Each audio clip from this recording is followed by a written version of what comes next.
Hello Dynamites, let's jump into the video that will light up your mind. Today's target is lines and angles. Let's master it like a pro. जैसा कि हम जानते हैं Euclid was the father of geometry. Geometry जो point से शुरू होकर ब्रह्मांड तक के कैलकुलेशन के लिए एक सहायक है।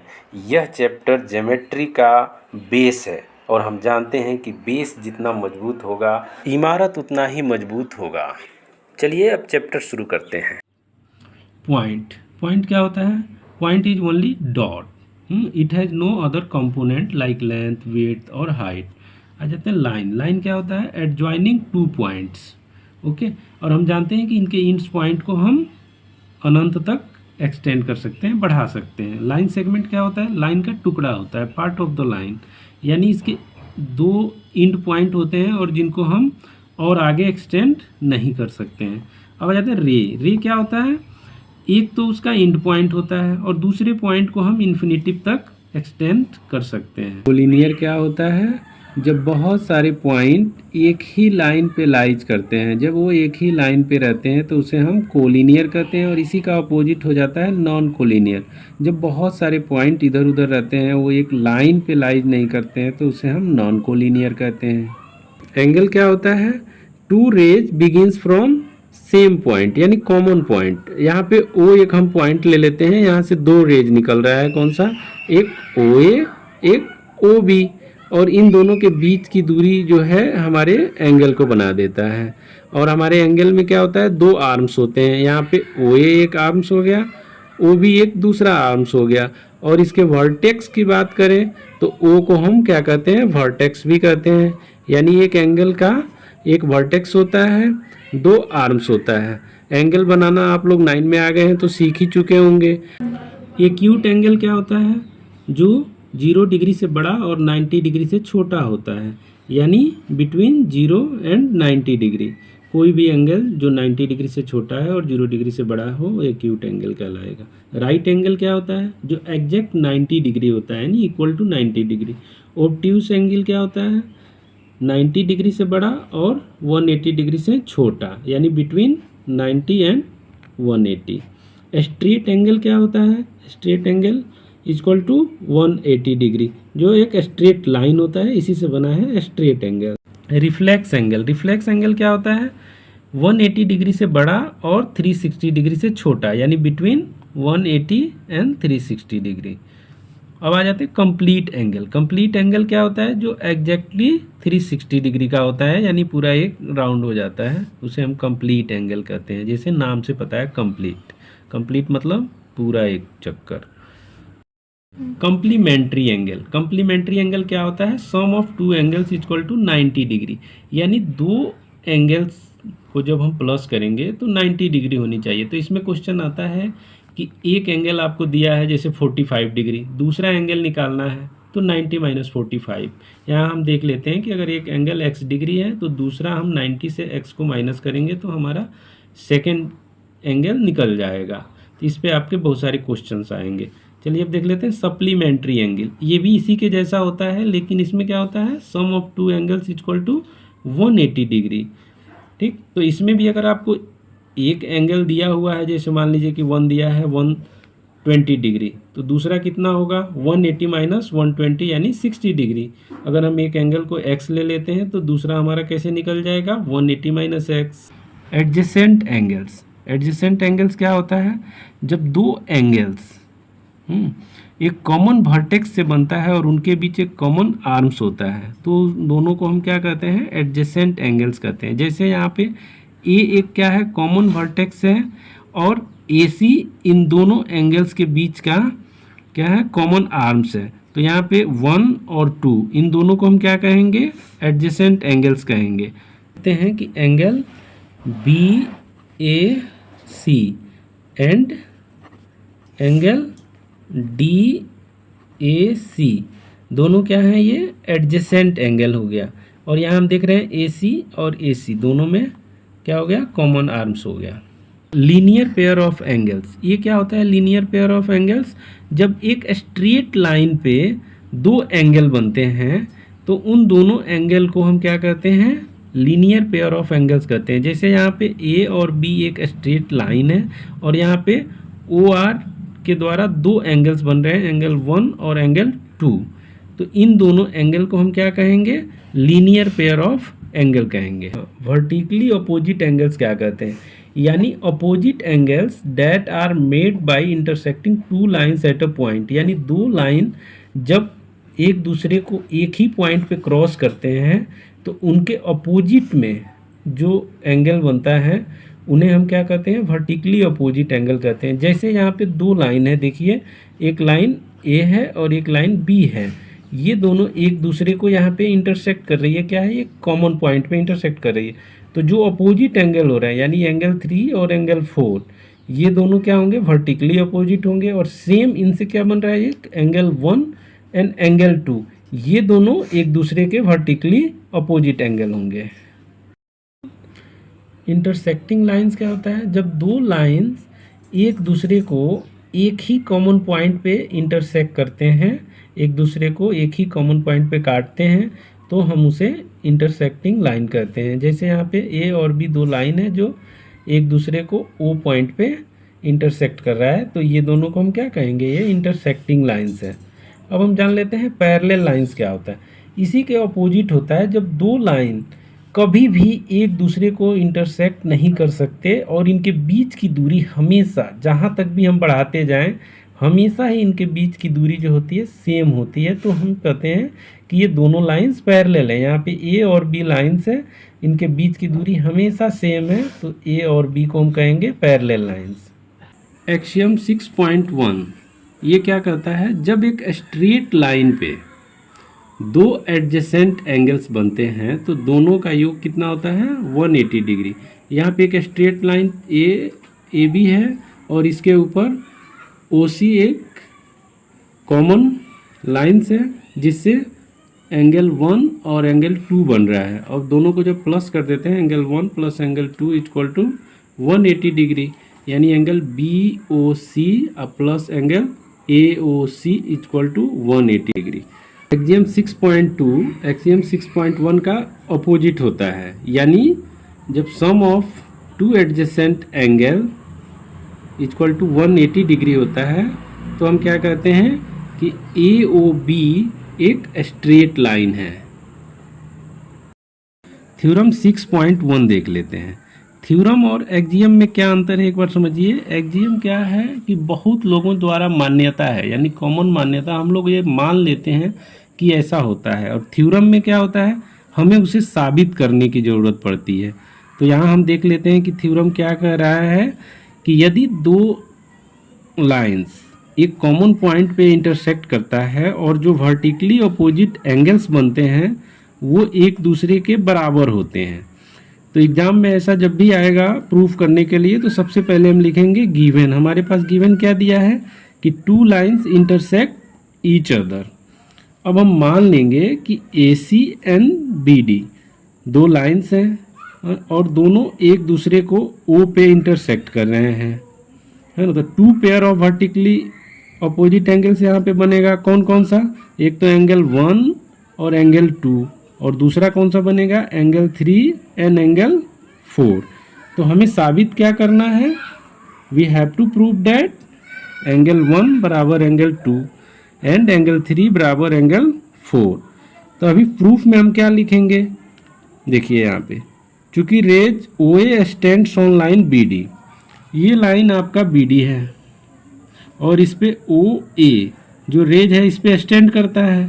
तो ऑलरेडी हमने वहाँ पे क्या पढ़ा था लीनियर पेयर में कि एंगल 1 और प्लस एंगल 3 इक्वल टू कितना होगा? 180 डिग्री। वही हम लिख लेंगे, इसलिए angle 1 plus angle 3 equal to 180 degree. एक क्यों होता है? Linear pair. सेम हम ऐसे देख लेंगे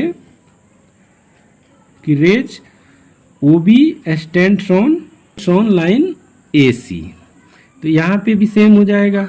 लीनियर पेयर क्या हो जाएगा? Angle 3 plus angle 2 equal to 180 degree, यानी angle 3 plus angle 2 equal to 180 degree.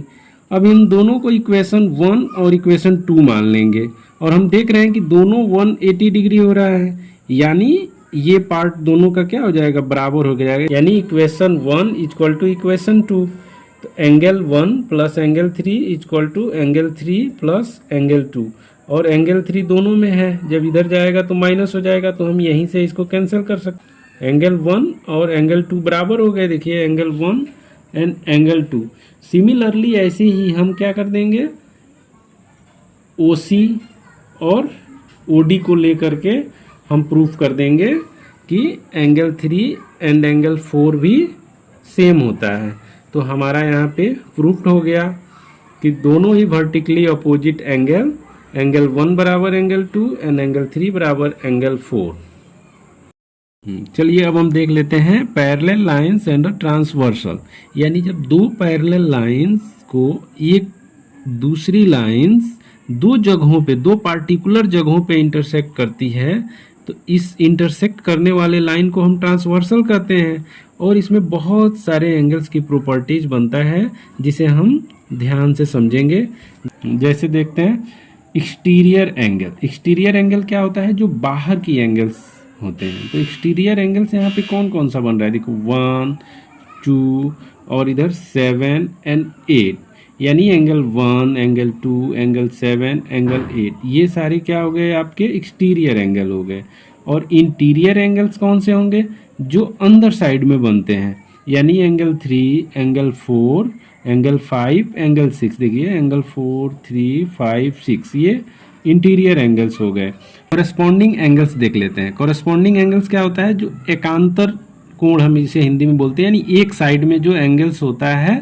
देखिए जैसे कोण 1 और 5, ये दोनों क्या हो गए, कॉरेस्पॉन्डिंग एंगल हो गए। वैसे ही एंगल 2 एंड एंगल 6 ये हो गए। और दूसरा angle 4 and angle 8, angle 3 and angle 7। इसे ध्यान से समझिए कि कॉरेस्पॉन्डिंग एंगल क्या हो रहा है, क्योंकि आगे इसकी बहुत सारी प्रॉपर्टीज आपको ध्यान रखने हैं। Alternate interior angles. Alternate interior angles मतलब जो अंदर के एंगल्स हैं, जैसे 4 एंड 6, ये देखिए 4 एंड 6 अल्टरनेट, 4 एंड 6। ऐसे ही 3 एंड 5, ये क्या हो गए, आपको अल्टरनेट इंटीरियर एंगल्स हो गए। Interior angles on the same side of the transversal, यानी ट्रांसवर्सल के एक साइड में जो इंटीरियर एंगल है, जैसे 4 एंड 5, और इधर क्या हो जाएगा 3 एंड 6, यानी 4 एंड 5 और 3 and 6 interior angles on the same side of the transversal. Axiom 6.3 क्या कहता है कि जो करस्पॉन्डिंग एंगल बनता है वो एक दूसरे के बराबर होता है। तो यहाँ हमने क्या देखा था कि करस्पॉन्डिंग एंगल्स कौन कौन सा बनता है, जैसे एंगल 1 और एंगल 5, तो ये दोनों बराबर होंगे। और कौन सा बन रहा है, एंगल 2 एंड एंगल 6, ये दोनों बराबर होंगे। दूसरा क्या बन रहा है, एंगल 4 एंड एंगल 8, ये दोनों बराबर होंगे। एंगल 3 एंड एंगल 7, ये सारे बराबर होंगे। और ऐसे ही एक्जियम 6.4 क्या कहता है कि अगर सारे कॉरेस्पॉन्डिंग एंगल बराबर होंगे तो दोनों लाइंस क्या होंगी, पैरेलल होंगी। थ्योरम 6.2 क्या कहता है कि interior angle, alternate interior angle जो है सेम होता है। तो इसमें अल्टरनेट इंटीरियर एंगल हमने बता दिया था 4 एंड 6 और 3 एंड 5, तो ये एक दूसरे के बराबर होते हैं, यानी 4 बराबर होता है एंगल 6 के, एंगल 3 बराबर होता है एंगल 5 के। और इसको हम प्रूफ कर सकते हैं, लेकिन इसकी कोई ज़रूरत नहीं है, ना ही आपके एग्जाम में आता है, तो इस चीज़ को ध्यान रखिए। चलिए आ जाते हैं थ्योरम 6.3। इसी का अपोजिट है कि अगर अल्टरनेट इंटीरियर एंगल एक दूसरे के बराबर होते हैं तो लाइंस क्या होती हैं, पैरेलल होती हैं, यानी line L1 parallel line L2। Theorem 6.4 क्या कहता है कि interior angles on the same side of transversal is supplementary, यानी angle 4 and angle 5 is equal to 180 degree, and angle 3 plus angle 6 equal to 180 degree. और theorem 6.5 क्या है, इसी के अपोजिट है कि यदि interior angles on the same side of transversal is supplementary, then the line will be parallel, यानी line L1 parallel L2। Theorem 6.6 ये क्या कहता है कि अगर दो लाइंस एक दूसरे के पैरेलल हैं और तीसरा लाइन किसी उन दोनों में से एक के पैरेलल है तो तीनों एक दूसरे के पैरेलल होंगे। बस इसी को याद रखना है आपने। जैसे मान लीजिए कि हमने तीन लाइन लिया L, M और N। अगर L पैरेलल है M के और N पैरेलल है L के तो तीनों एक दूसरे के आपस में क्या होंगे, पैरेलल होंगे, यानी M parallel L parallel N। अब हम देख लेते हैं angle sum property of A triangle, यानी थ्योरम क्या कहता है कि एक ट्रायंगल के सभी एंगल्स को जब प्लस करते हैं तो 180 डिग्री होता है। तो इसके लिए हम क्या कर सकते हैं, एक ट्रायंगल ले लेते हैं ABC, ठीक है, और इसके एंगल्स हैं एंगल 1, 2 एंड 3। तो हमें क्या चीज़ प्रूफ करने की ज़रूरत है, angle 1 plus angle 2 plus angle 3 equal to 180 degree. अब हम कुछ कंस्ट्रक्शन करेंगे। कंस्ट्रक्शन क्या करेंगे, AB के पैरेलल एक हम DE लाइन ड्रॉ करेंगे जो ABC ट्रायंगल के C वर्टेक्स से गुजरेगा। और हम क्या देख रहे हैं कि DCE एक स्ट्रेट लाइन है, तो स्ट्रेट लाइन में 180 डिग्री का एंगल बनता है। तो angle 4 angle plus angle 3 plus angle 5 equal to 180 degree, हम इसे इक्वेशन 1 मान लेते हैं। और हम जानते हैं कि DCE parallel AB and AC and BC transversal lines है। और जब ये ट्रांसवर्सल लाइंस हैं तो हमने ऑलरेडी देखा कि अल्टरनेटिव एंगल्स क्या होते हैं, इक्वल होते हैं। तो यहाँ पे अल्टरनेटिव एंगल्स कौन से बन रहे हैं, AB parallel DE and transversal line AC। तो angle 1 and angle 4 will be equal and transversal line BC यानी angle 5 and angle 2 will be equal. तो हम देख लेते हैं यहाँ पे angle 4 equal to angle 1 and angle 5 equal to angle 2। तब यहाँ पे एंगल 4 और 5 के वैल्यू को सब्स्टिट्यूट कर देते हैं इक्वेशन 1 में। Angle 4 plus angle 3 plus angle 5 equal to 180 degree दिया हुआ है। तो यहाँ पे एंगल 4 के जगह पे क्या हो जाएगा, एंगल 1, अब प्लस एंगल 3 एंगल 5 की जगह पे एंगल 2 हो जाएगा इक्वल टू 180 डिग्री। हमारा प्रूफ हो गया। अब हम देख लेते हैं थ्योरम 6.8। ये क्या कहता है कि किसी भी ट्रायंगल को किसी भी साइड को अगर हम प्रोड्यूस्ड करें तो उससे जो एक्सटीरियर एंगल बनता है वो sum of the two interior opposite angle के बराबर होता है। यानी यहाँ पे ABC एक ट्रायंगल है, अगर हम इसको AC को और प्रोड्यूस्ड कर दें तो एंगल 4 बन रहा है।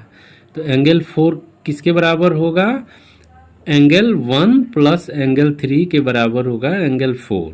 तो चलिए हम मान लेते हैं कि ABC एक ट्रायंगल है जिसके AC को D तक प्रोड्यूस्ड किया गया है। तो हमें क्या प्रूफ करना है, angle 1 plus angle 3 equal to angle 4।